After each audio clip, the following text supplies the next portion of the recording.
Hello, everyone. Welcome to this brand new podcast where a current and an ex-student athlete sit down and have real discussions with other student athletes and ask the questions that nobody really asks. My name is Maya Falcon.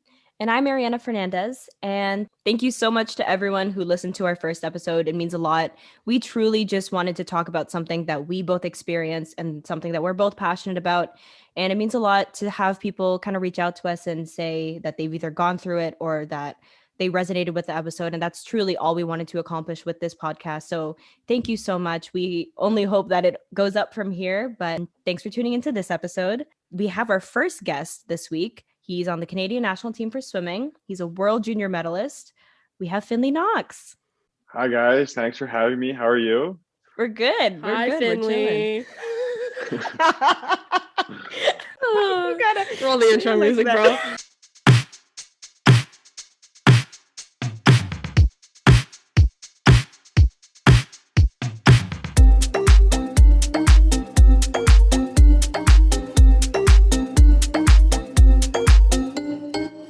So we'll just jump right into our first question here, just so the listeners can get a better understanding of who you are, where you're from. Why don't you just kind of tell us where you're from and what made you decide to move to Toronto to train?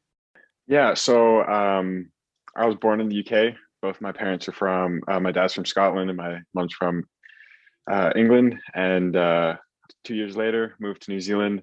That's kind of where I grew up. That's where I learned to read, write, started swimming, not competitively, but that's where I learned like just being in the water. And then right around 8 years old, I moved to Okotoks, Alberta, and that's where I'd lived for the last 11 years, roughly. And that's where I started swimming.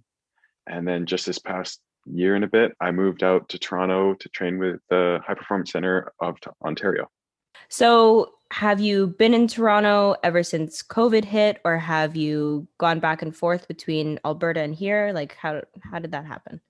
After World Juniors, so September of 2019, I moved out to Toronto to train full time with the High Performance Center. I was there from September till mid-March, right when COVID hit. Flew home for COVID. I was home for about 4 months and then flew back out here when the center opened back up in end of June. And I've been out here ever since. I guess based off of what you just told us, it sounds like you've kind of been, I guess, away from home for longer than expected. How have you been coping with that? How have you been handling that? Yeah, obviously it's been tough because before COVID, obviously there was set plans, set dates on, when I should be flying home or when there's swim meets and all that. And with COVID, that's all kind of in the air. So it's tough because obviously I like going home and I like Alberta. I like the scenery out there, but the job has to be done in the pool and swimming is the priority right now. So yeah, I was gonna say maybe like distance wise, Alberta to Toronto, or sorry, Okotoks to Toronto isn't too far away. Like it's decently far away because it's a whole new province, but I feel like you said, scenery and just the vibe of Okotoks versus Toronto is probably quite different. So that was definitely a move in itself, aside from the distance from actually where you're from, right? Oh yeah, absolutely. Toronto's quite a bit different than Okotoks.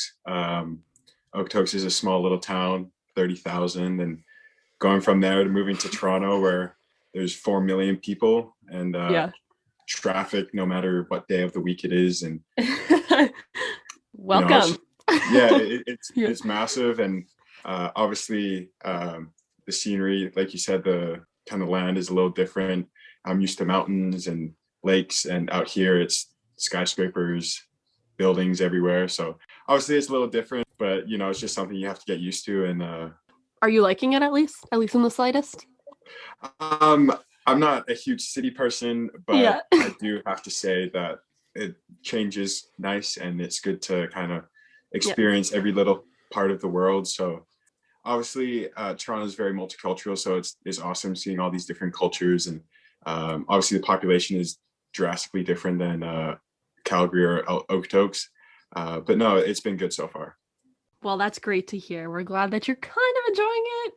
Yeah, we know home is home.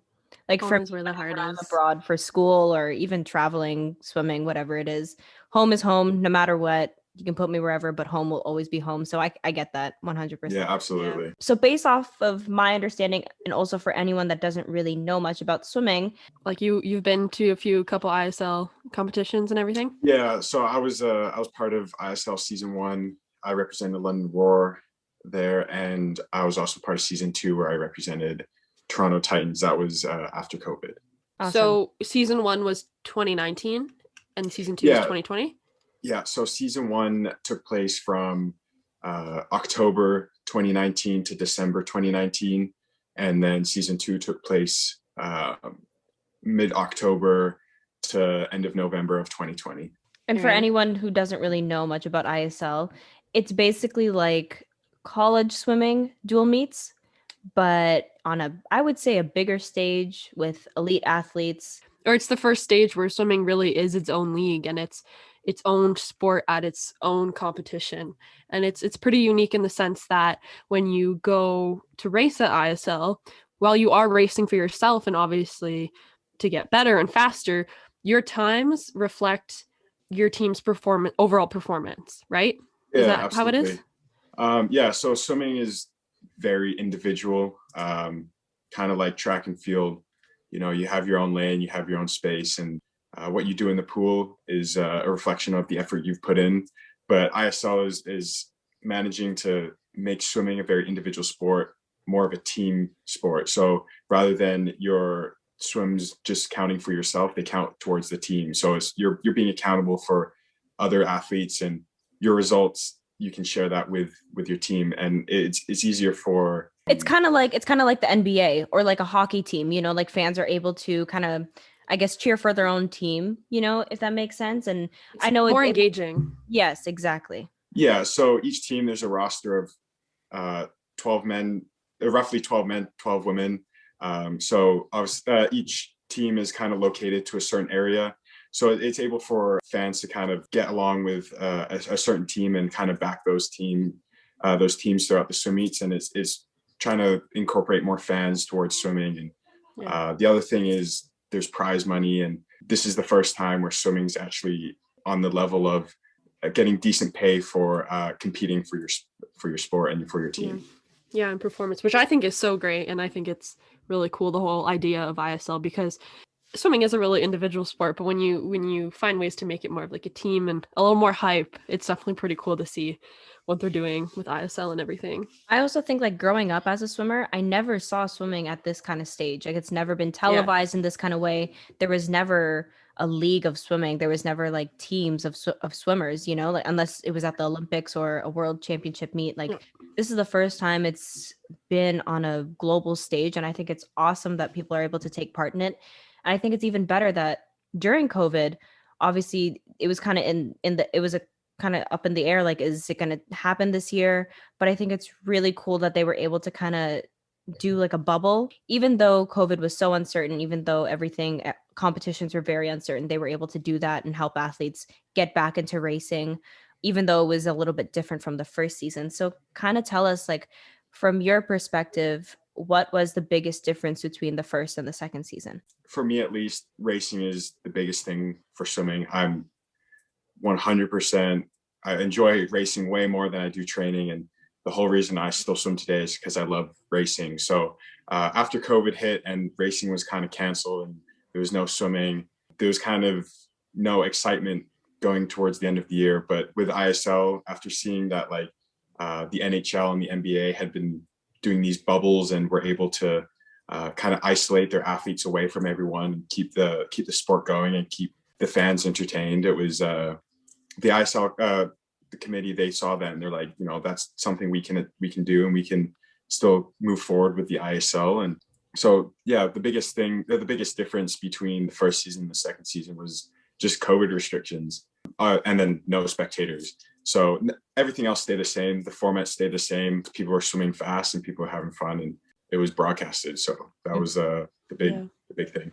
I think, yeah, obviously the testing and the masks and, you know, all that stuff is going to take a toll. I don't want to say toll because it kind of makes it sound like really negative, like it's a really terrible burden, which it isn't to a certain degree. But I think the biggest difference, I think, for you guys was probably the no fans aspect.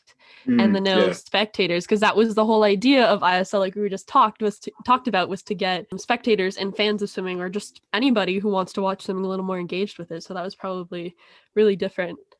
Yeah, that was one of the big things that people were talking about right before the competition started was, ISL, the biggest thing was, stadium or the swim venues were packed full of people. They would announce the events and announce the names of the teams, and people would cheer based on who they're supporting. And, the pool would light up with all these fans screaming and yelling. And because of COVID and because there was no spectators, it was that was, some people were quite worried about that because, with the energy from the fans, it kind of takes you to another level in sport, and you're able to perform even better than what you think you could. And without those spectators, it's a little scary because you kind of rely on those the fans to bring you to this next level. But the thing that we kind of found as athletes was even though there was no spectators, we were still able to stand up on those blocks and perform at the best we've ever performed at. So and do what you love, right? Yeah, exactly. So moving forward towards the Olympics, where there was talk of not having any spectators, it's people who are at ISL have a understanding of what that feels like, getting up on the blocks and it being abnormally quiet in the area. And it was a huge difference, but it wasn't a major disadvantage from season 1, I would say. For season 2, obviously that season 2 was kind of in the midst of COVID, right? Like, did it get delayed at all with COVID or no? I don't believe it got delayed, but there was uncertainty going into it, whether it was actually going to be possible. But yeah, I believe it ran on schedule. I only asked because obviously with COVID, everywhere around the world kind of responded differently. Every, government, all kinds of people reacted differently to it. But here in Canada, at least, I know that your training was definitely affected. So going into season 2 of ISL, where you have a whole team of people relying on you to be at your best and to, race fast, did it ever occur to you, or did it ever weigh on you thinking of, oh, I didn't train as much as someone from this team because they had access to a pool more than I did, or they didn't even shut down because of COVID. They've been swimming since COVID started. Like, did that ever take effect on you or anyone else at ISL? Yeah, that was one of the big questions we were asking. So each team, there are many different people from different countries. So when everyone's together, the first questions people were asking was, oh, like, how long have you been training? How long were you out of the water? All these questions. And in Canada, at least myself, I was very fortunate to be able to get back into a full training schedule in early July. And we thought we were very, very privileged with that. And then the first thing we were asking some of the swimmers there was, well, like, we were out of the water for 4 months. How long were you out of the water? And honestly, most of the replies were, yeah, we took about a week break because everyone was in lockdown. And then we were just back into a normal schedule. Obviously not in a regular pool, but we had a pool at our friend's house we could swim at and all this stuff. And we've been training day in, day out since COVID happened. So that was a little uneasy I definitely would say, for a lot of the Canadians, because like you said, because it is a team sport, the teams are relying on you to perform at your best. So that was, a little uneasy, but at the end of the day, it's just confidence with swimming and knowing that the time that you had to train, you put in the work and prove people wrong that, being out of the water for a certain amount of time is bad for the sport. So, and something like that is definitely really out of your control. Like, there's not much you can do about that for yourself, even, like, pools were closed up until July. There's nothing you could do about that. And then you can't really control the pools around the world that maybe are open while ours were closed and stuff like that, right? Yeah, absolutely. I honestly think that the thing that can hinder you the most in swimming is worrying about things that you can't control. And like you said, just focusing on things you can control.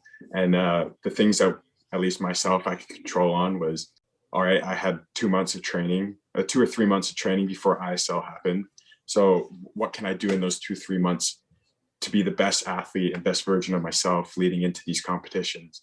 And if I were to have worried about other people training more than I had, or, people being more fit than me, then I feel like mentally that could have put me in a worse spot than if I were to just go in with my head high and just being just knowing that with the work I had done, I know I was confident that I could be the best I could be. For sure. And I also think like it's hard to think of. I mean, for me, getting back into racing, I haven't competed at a sanctioned meet since like a year ago, just over a year ago, actually, which is crazy to think of because as a swimmer, like especially as a college athlete, you're competing every month, at least twice.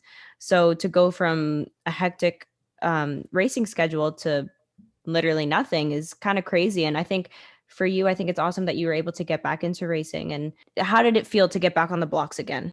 Swimming, especially racing, you have to do a lot of it. You have to get used to controlling your nerves. You have to get used to exerting yourself as much as you can in a short period of time. Like, so my event currently, 200 IM, it's usually under 2 minutes. And you have to learn how to push yourself as hard as you can for just those 2 minutes. And that's it. You can't, in training, you have many sets where you can push an effort. And if you didn't like it, you can do it again and do it again and do it. When it comes to racing, you learn how to just exert yourself for that little bit. And not doing that for so long is very, very difficult. So going into the first meet, it was quite nerve-wracking. But at the end of the day, racing is racing. It comes back very fast. And the first meet back at ISL actually went very well for a lot of the athletes. So getting back into racing was weird, but it was very good. And I was glad to be back. At the end of the day, how much someone has trained versus how much you have trained is not something that you can control, and focusing on that is not going to do you any good. Something that is really detrimental to a swimmer is focusing on the things that you can't control. But I think really that applies to anything. If you spend all of your time and energy focusing on things that you can't really control, like it'll hinder you. It won't help you get to where you want to get to. And it's obviously easier said than done, but especially with COVID, like you can't focus on what I think with athletes, especially it's natural to want to focus on the thing that's going next. Like you want to think about what's happening next just because so you can stay on, keeps you on your toes. But with COVID, when everything stops, what do you do? Like where does your mind go? You can't think about what's happening next because everything's so uncertain, Yeah, for us at least, it was pretty crazy because we had Olympic trials in early April and we were in Florida. So this was beginning of March and we were in Florida doing a training camp leading up to Olympic trials. And that's right when COVID hit and we had to get sent home. And that's when we found out our Canadian Olympic trials was canceled. And that's when we found out Canada wasn't sending a team. And that was pretty crazy because this was really the first time where we had a certain amount of time in our schedule where we really didn't know what was going. We didn't know if we're going to be back in the water in 2-3 weeks or if it was going to be another 2-3 months. So that was one of the biggest things. My schedule right now, we train 2 times a day on Monday, Wednesday, Friday, and singles Tuesday, Thursday, Saturday. So we're in the water all the time. We're training back and forth, going from my home to the pool. All we're doing is training and all we're doing is swimming and lifting. And then all of a sudden, everything's cut. We don't know when the pools are open. We don't have access to gyms. And it's kind of just, all right, we don't know when you're going to be back, but when we have to come back, you better be in shape and you better be fit. So that was quite scary for, I know for a lot of people, because there's quite uncertainty going along with that, because like I just said, with our swimming schedule, we're used to a schedule. We're used to knowing what's happening on this day, what's happening on that day. And no certainty of when things are going to come back. It was pretty scary.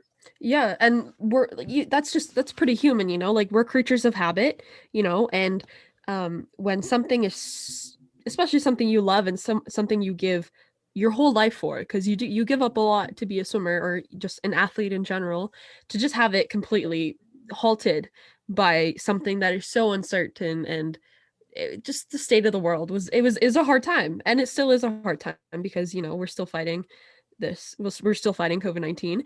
But during quarantine, or those really first few months of COVID, where really no one knew what was going on and no one knew how long it was going to be or how bad it was, what helped you keep focused? Because obviously your end goal is still the Olympics, and you still have these big goals set for yourself as an athlete.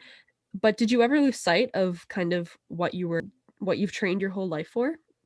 Yeah. So, like you're saying, there was a lot of uncertainty, and for me, um, to this day, still, when I come home, I need to put swimming aside. If I'm thinking about swimming day in and day out, I'll go crazy. So, Yeah. the first thing that I was thinking when I got home was, all right, there's no pools, there's no gyms, there's no competitions.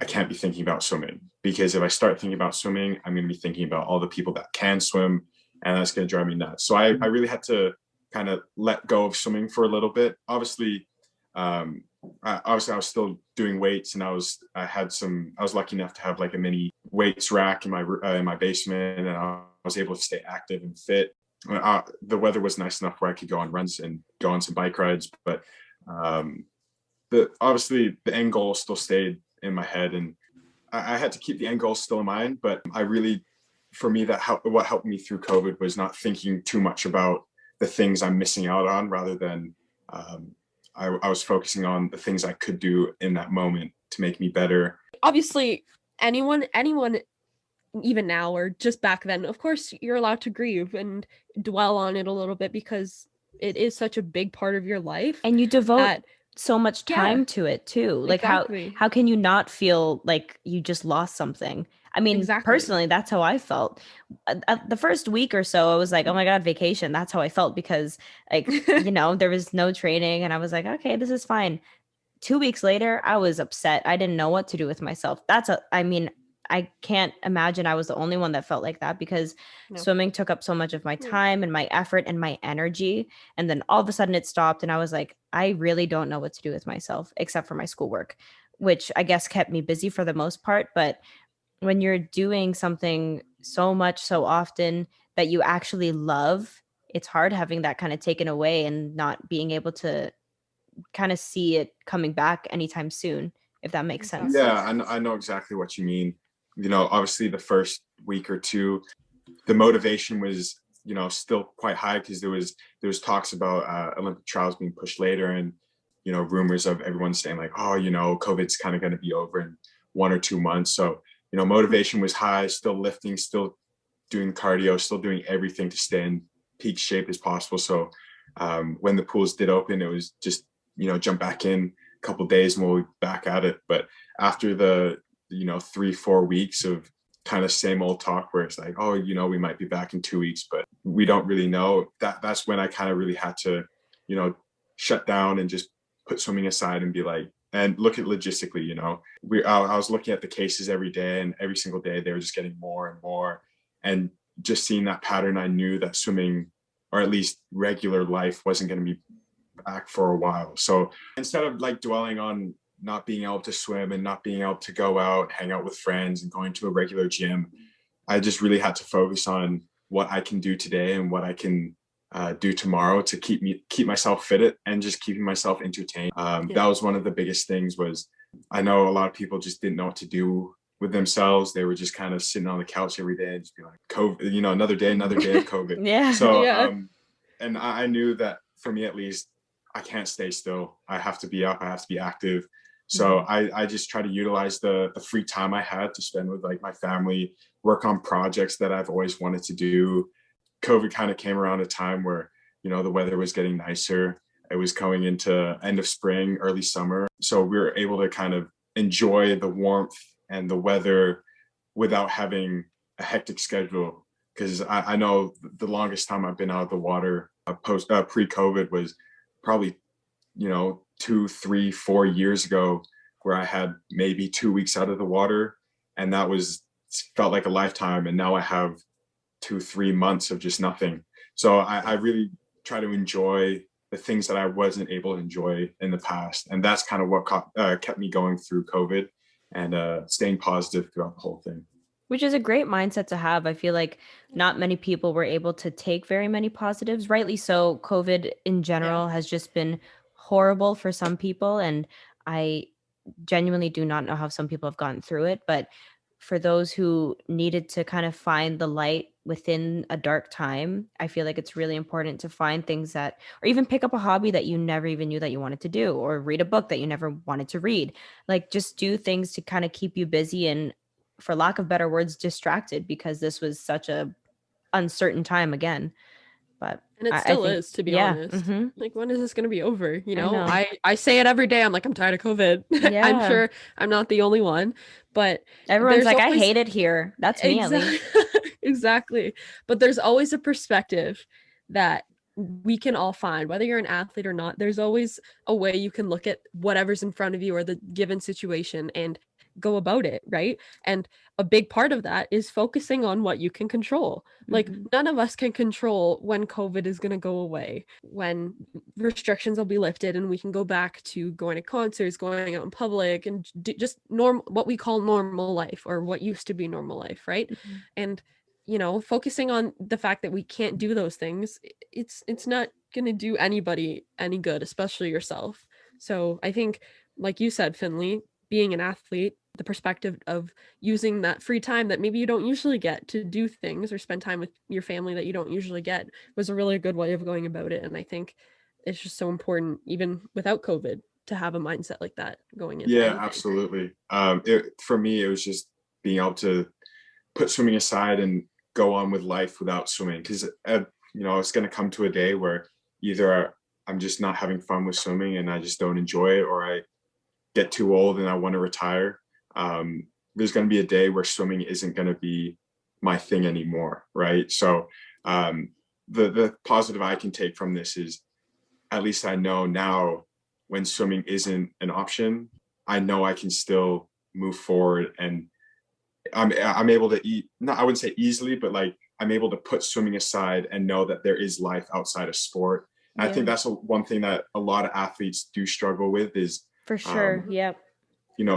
swimming is 24/7, right? Or any sport you do is always 24/7. And as soon as that's taken away, you're kind of left in the dump. You don't know what to do. And I think that's why a lot of people did struggle through COVID, was they didn't know what to do outside of their sport. And that was kind of eye-opening for a lot of people.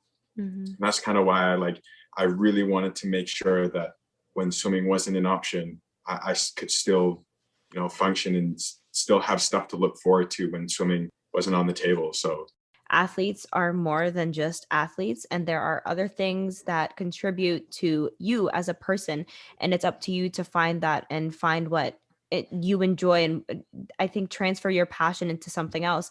And it will come to a point where every athlete is going to have to do that, and it's a scary thought to have, but I think COVID might have helped people kind of think about that. Like it's a thought that you're eventually going to have. No, yeah, I totally understand, because I've been on many camps and many trips with different coaches. And obviously when you're on those camps, you're focusing about swimming and competing. And the biggest takeaway is, swimming should be everything you're thinking about. This is, your life. You need to put 110% effort in this and that. When you're outside of the pool, you need to be focusing on what are other people doing? How can you make your swimming better and all this stuff?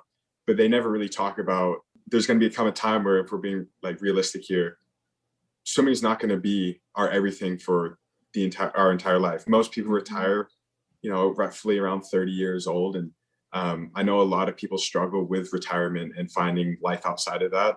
And that's kind of one thing I'm bummed about is when I'm on these camps, they don't really touch on that. As shitty as COVID kind of was, it kind of gave that insight of, this is kind of what life is going to be like without a sport. There's no training, there's no set training schedule, there's no one pushing you to come to the pool and dig as deep as you can during every practice. There's going to come a time where you're by yourself. There's no sport to keep you going, and it's just, you got to wake up every day and find another passion of yours that keeps you motivated. At the end of the day, while you are Finley the swimmer, you're more than that, right? Like, I know you like skateboarding and snowboarding and you love being outside. Like you said, you like building stuff. You're more than just being a swimmer. Like Ariana, you're more than just being a swimmer as well, right? There's just so many layers to everybody. There's not ever really one thing that defines somebody. And I think a really good example of that as well is like LeBron James. Everyone, if you ask someone about LeBron James, they'll be like, oh yeah, the basketball player. But he's more than that, you know, like he's an activist. He does so much for his community. Everyone is so much more than what their main passion is. And while it's really important to and great to dedicate your life to something, there's more aspects to it, and you definitely have to find stuff that's outside of it and know that you're not I defined by like this one thing. talking about LeBron James and like how he's more than just an athlete. I definitely have noticed that swimming has kind of turned into a sport where they're at least outside of youth swimming and getting to more that professional level. There's a lot of athletes out there that are promoting being able to have a life outside of swimming and being more than just an athlete. There's swimming's kind of getting to that point now where men are now retiring in their mid-30s, and a lot of those athletes have children now, so they're not just a swimmer, they're a father. And other people I know have made brands and companies from swimming, so they're not just a swimmer, they're either an ambassador or they're a CEO or an entrepreneur. So it's really great to see that people are paving the path of saying that it is okay to be a swimmer, but it's also important to have something else and not just focus your entire life on one thing, because like we were saying earlier, one day it is going to come to an end, and we gotta realize how to cope with not having our love anymore. So I also think it's awesome that people are able to, like, obviously you can't swim forever, you can't do your sport forever, but you can stay involved in your sport. And I think that's awesome that people are able to stay involved in their sport, something that they love so much, have so much passion for, but not take part in it per se, So I think being able to, and that may not be an option for everyone, but again, it's finding your passion outside of your sport, or how do you transfer your passion over to just to something else. Yes, exactly. Like, and you're even when you retire from a sport, it's not gone forever. You can hop back in the water, you can pick up a basketball again, you can pick up a hockey stick, whatever, and do it. It's just in a different way, exactly. And which it is hard to transition from being an athlete or a high performance athlete into someone who just does it for fun or for more recreation or wellness purposes, but it's never gone, it's still there. It's just in a different way, and it's about learning to cope with that and figuring out who you are outside of that high performance or intensity of being an athlete. So kind of going into, I guess, or post-COVID, when you got back into the water for the first time, when you got back into somewhat of a normal routine, did you ever feel frustrated or anxious? And how did you kind of go about coping with those feelings, if you ever experienced it? Yeah, absolutely. I know earlier I was saying that there's a lot of swimmers will know this, but like there's a saying where it's like, if you're out of the water for one day, it takes 2 days to get back to where you were. So if that was being true, we were out of the water for 4 months. So people were, thinking, oh my goodness, it's going to take, 6 to 8 months to get back to kind of where we were at our peak. And we're getting back in July and we're competing in October. And it's like, we're going to be swimming so slow and all this stuff. And obviously the first couple of weeks were a little difficult, swimming your whole body, every muscle in your body gets fatigued, and just the pain of swimming again and enduring those long 2-hour sessions. And during COVID, there's nothing that really replicates swimming, and it's really hard to replicate a 2-hour practice. So going back, obviously the struggles were dealing with fatigue and managing those tough 2-hour sessions. But the thing that as a group down at the High Performance Center, we kind of realized that if anything, that the big break did us all a good thing. It gave us all a mental break. And when we got back in right away, our bad habits came to light, and we were able to identify, like, we really got to kind of crush down on this certain aspects of our swimming to get rid of those bad habits. And before we knew it, I think we had like a suit up swim 5 weeks out. And I'm pretty sure I won a best time in like 2 of my events. So it only really took 5 weeks to get back to where I was. So it really only took me like 5 weeks to get back to where we were. When going into it, everyone's kind of like, oh, it's going to take months and months to get back to where we were. So it was really good to know that it only did take a couple weeks to get back. Yeah, so it was frustrating to begin with, but with anything, progression is the best thing in the world. And being able to see progression daily was really important to keep motivated and keep our hopes high, and knowing that, at the end of this, it's not going to be months till we're back to our peak. It's going to only be a couple weeks. So frustrating for sure at the beginning, but it definitely got a lot easier. And I'm sure seeing that progression as you went too probably helped you to stay motivated. I'm sure, like for me at least personally, getting back into it, I was super frustrated. Well, it was hard if I'm being honest, I know my coach will definitely hate me for saying this, but I hated going to practice the first like couple weeks, and there were even days where I didn't show up. So I'm so sorry. Sorry, Dawn. I didn't mean to, but it's just it was very hard for me to mentally wrap my head around getting back into it, which is so weird because like I was like, I miss swimming so much. And then when I finally got to get back into it, I was like, I don't want to be here. So Yeah. I think it did take some I think one thing is to be patient. I kind of preach it a lot in our first episode, but again, I'm going to kind of bring it back. You have to be patient with yourself, and you have to be patient with what you're doing, because that you won't see overnight success in anything that you do. You have to be patient with yourself because it takes time. Yeah. I mean, we live in a world right now where we're all used to like instant gratification, and if you're ever confused about something, you can Google it and the answer in half a second. And but when it comes to swimming, and with COVID being out of the water for so long, and with COVID hitting at the time it did, most of us were at the peak of our swimming because we were preparing for trials, coming back and being at way worse levels than we were when COVID hit. It was tough because we knew we had to just be patient, trust the process, and just grind day in and day out, and hope that, or at least know that it's going to take some time to get to where we need to be. Not many things that involve progression and improving are going to happen right away, but what's something that you can focus on, or is a good thing to focus on when you're in, or like Ariana was saying, back when she was kind of feeling like she didn't want to be at practice, and it was back when you were saying, Finley, when it was really frustrating. What you can control, again, is the way that you react to it and the way that you approach it, right? Yes. Obviously, it's a hard time for everybody, especially when you've been off for so long and, you just want to get back into it. And it is difficult, but the way that you approach things and go about your practices, and, look at the fact that you have training back, like this is something that has been given back to you, and it is a privilege to swim. So you got to focus again on what you can control, and approach things with a good mindset. Yeah, no, the biggest thing for us was a positive attitude coming into practice.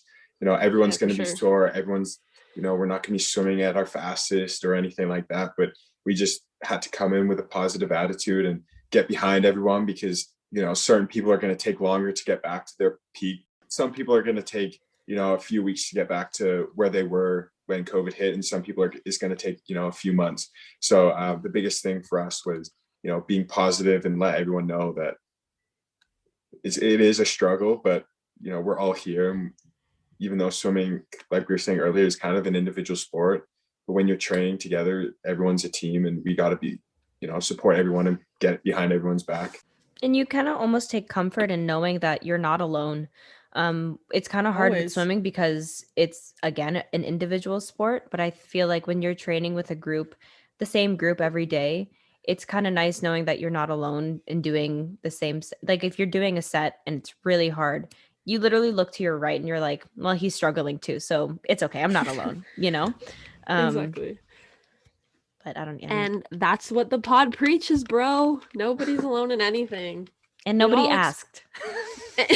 Okay, well, that is true. So we're going to ask you, when you're behind the blocks, what is your go-to hype song? Or in this moment, if you had to race, whatever, what's your go-to hype song? Well, this is important, Finley. For me, at least, it does change from meet to meet. Fair. So I do know, like when I was younger, it varied from like, ABBA to really? Yeah, absolutely. ABBA, straight vibe. But it did change from meet to meet, kind of what the feel was. But I would say right now, let's see, probably Shell City by the Zilzies, or All Right by Supergrass. those are pretty good ones right now that, just get me feeling good and we love a good going. feel good song. We love that. Oh, absolutely. Yeah. Absolutely. And the diversity of song choices, we go you from gotta mix it ABBA up. to exactly. Oh, Right? it goes ABBA, pop, Michael Jackson, the Beatles, or just, it goes from everywhere. You gotta spice it up sometimes, and it's just sometimes the mood is Different. upbeat and hype, and you gotta get excited. And sometimes you gotta calm yourself down and just listen to something chill. This is the very last question. We're gonna ask it. You may not know the answer, or you may know the answer, but it's more of a personal question. What does swimming mean to you? Oh, okay. I would say swimming is happiness. So for me, the when I perform the best, when I'm training the best, I'm happy. I'm enjoying what I'm doing, and I say this all the time to my friends and all that. But I know that the day I wake up and swimming is the last thing that gives me joy and gives me happiness, that's when I will quit swimming or retire. Right now, swimming is just pure enjoyment, pure happiness. I love waking up. I love, putting in the work and seeing progression. And the biggest thing is I just love racing. I love competing. I'm very competitive. Yeah, I would say swimming is happiness and enjoyment. Yeah, pretty basic answer, but like, that's what it is. But sometimes that's what it is, because like that's just what swimming is. Sometimes exactly. It's just as simple as that. Like sometimes it's what brings you joy. It's what makes you want to get up in the morning. Mm-hmm. There are days where it's hard, but for the most part, if it's what makes you happy, then do it. Yeah, absolutely. I mean, like, I don't know if this is just me, but I've definitely trained with people who absolutely hate swimming and they don't want to wake up. They could care less to be at the pool, and I just don't understand why they put themselves through that. My life goal at least is to wake up every morning and love what I'm doing, right? And if I'm waking up every morning and dreading going to the pool and I just don't like racing and I don't like training, I don't like working hard, then why am I torturing myself?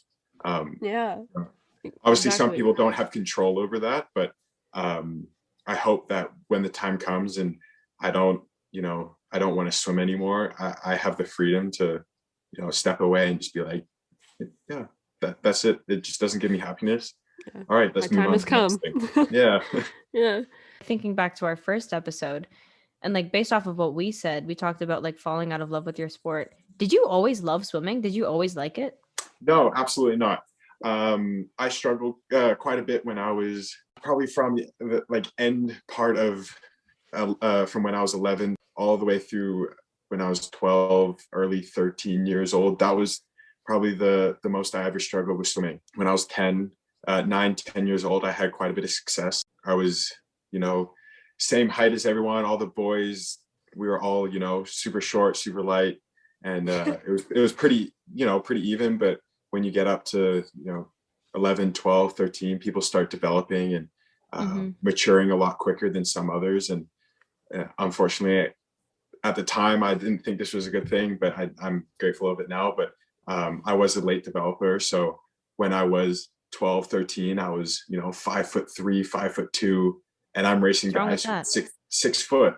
So what? You're so tall now. It's like, what? So it's tough because it's like when I look back at the time where I really struggled, it wasn't because I was swimming poorly. Period. It's just I was competing against people who, when you really think about it, is not really fair. Yeah. And I was beating myself up about it because I was like, oh, I'm not swimming well. I'm not swimming. But when I look at it now for what I was doing when I was younger, I should have been proud of myself because I was racing these really big guys and I was racing super fast people who are mature, and I just had to be patient. And luckily, I almost did quit, but luckily I did stick with it. And the most rewarding thing was when I did start growing and I did start putting on some weight. And obviously, I was still working hard. I could see, I was getting best times and I was starting moving up the ranks. And the people who were, crushing me when I was 10 years old, I could step on the blocks and, actually give them a good race when I was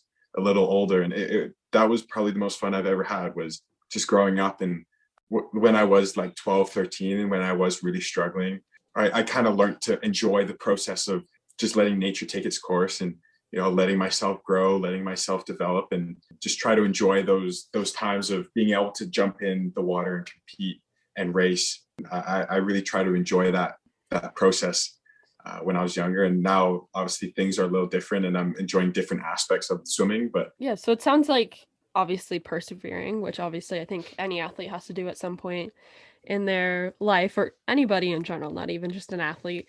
But also, again, it kind of comes back it all comes back around. Like, the size of the people next to you is out of your control, right? yeah, So you kind of had to, like you said, let nature take its course, do what it has to do while you do what you can, and focus on what's in your control.